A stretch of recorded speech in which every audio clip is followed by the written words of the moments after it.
Hi, TheChrisDex here, and here I have a copy of Pokemon Picross, my favorite game featuring Pokemon and picture logic puzzles. But it's still not as good as The Legend of Zelda, Link cheats on Zelda with Tingle. It sounds like an uprising being led by people who like obscure games and popular theories. Well, better talk about as many as I can before they find me and force me to play Mario Paint VR. When a video game franchise gets popular, every game is met with massive excitement. People stay up till midnight waiting for a new game or buy multiple copies. I just bought 20 copies of Star Fox Zero, and I guaranteed my place in hell along the way. Whether a game is really good or really bad, the game is usually remembered by the fans of the series. But sometimes it's not like this. Some games in extremely well-known franchises fade into obscurity. These games are only remembered by the most knowledgeable of game reviewers. Nerds.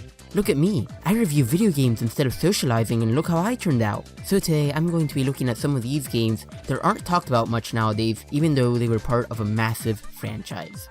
God, they're getting closer and have nothing to hold them off with. Maybe if I throw copies of Kirbys Blowout Bash at them, they'll go away. Dr. Mario 64 was released on April 8, 2001 in North America and was a pioneering game in the medical professional platforming genre. This game is pretty much a standard Dr. Mario game, but it has a storyline. Blasphemy. In this game you play as Dr. Mario or Wario in a quest to get the Mega Vitamins back from Mad Science Dean, the villain from Wario Land 3. You take an adventure fighting against various enemies from the Wario Land series in order to get the Mega Vitamins back.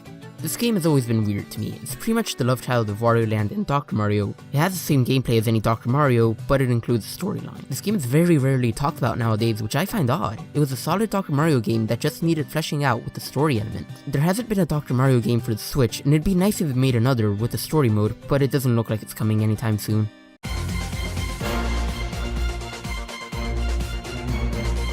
I feel unclean. Want to learn how to type using the 3DS? Well, this is a game for you if you also want to be in the FBI's most wanted. Typing games have been around for a while, ranging from Spider-Man, Mario, and killer zombies. Pokemon Typing Adventure was released on April 21st, 2011 in Japan and September 21st, 2012 in Europe. It's notable for being one of the few Pokemon games to not come out in North America. This is one of the few games that uses the Nintendo 3DS's wireless keyboard accessory, which is also number 5 on the top 10 things you didn't know existed. The premise of the game is simple. You travel around numerous courses capturing Pokemon by typing their names correctly, and if Electros is in this game, I am fucked. This game really wasn't all that good. The graphics were average at best, and the gameplay was extremely repetitive. It did see some success in Japan, but a sequel was never made. Guess the market for Pokemon typing games wasn't as big as expected. Speaking about unknown Pokemon games,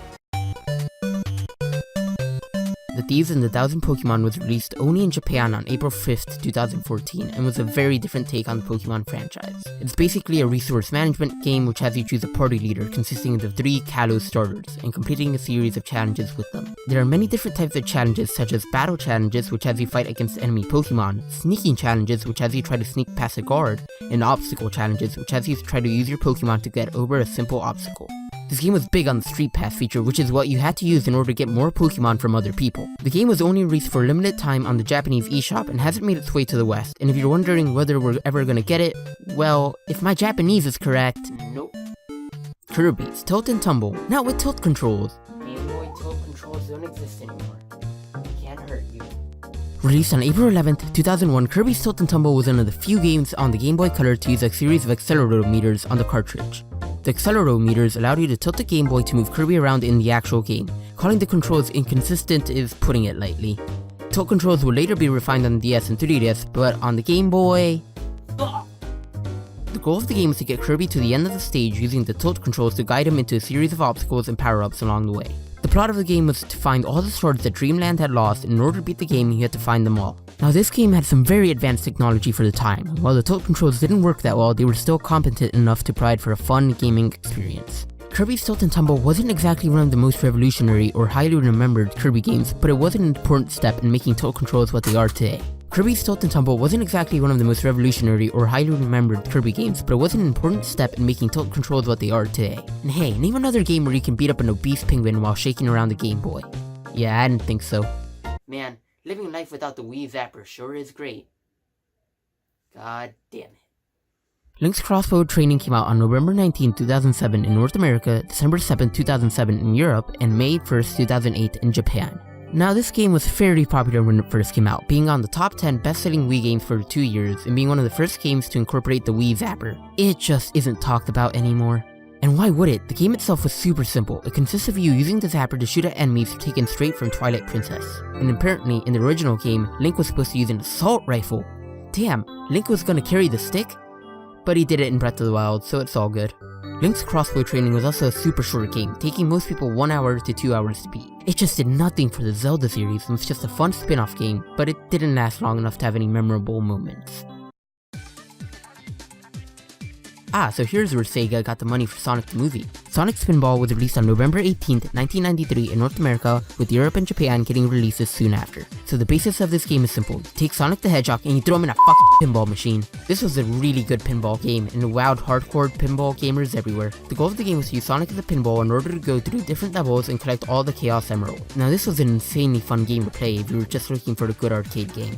The graphics were great for its time, and they really got creative on how to incorporate Sonic elements in a pinball game. But it's just a pinball game, and to most gamers, that isn't too appealing, so most people won't really have too fond memories of this game.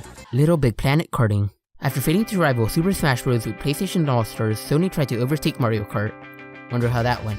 The LittleBigPlanet series is one of the most beloved PlayStation series, and one of my personal favorites, with me owning each game. And then they released this pile of shit. This game didn't cause any waves in the kart racing genre. It incorporated a lot of elements from LittleBigPlanet, such as customization and building, but besides that, it plays like any other kart racer. This really felt like a lazy way to cash in on the LittleBigPlanet name, and it's probably best left forgotten. But now, all fans have to do is wait for LittleBigPlanet 4, which should come out whenever I die. Metroid Prime Federation Force. Damn it, I lost my trash bag and someone found it and turned it into a game. Now, I don't think this game is all that forgotten, considering it came out 3 years ago, but I think most people want to forget it existed. Hey, do you love FIFA but think it's too high quality? Well, I got the game for you! The game consists of a mode called Blast Ball, and holy crap is it boring. After you play one round, you'll be left wondering, was this really worth developing over Metroid Prime 4? The game itself did very poorly, and most Metroid fans just remember it as a bad dream they had. And I think it's better off that way. I think it's safe to say that no matter how popular a franchise gets, not every game will be a winner. But it's probably better that a couple of filler games be released than the entire series be forgotten entirely. Well, I got rid of the mob, but now I don't have any unknown games to talk about. Maybe I should just forget about them and talk about something else. I got it. How about popular games and unknown franchises?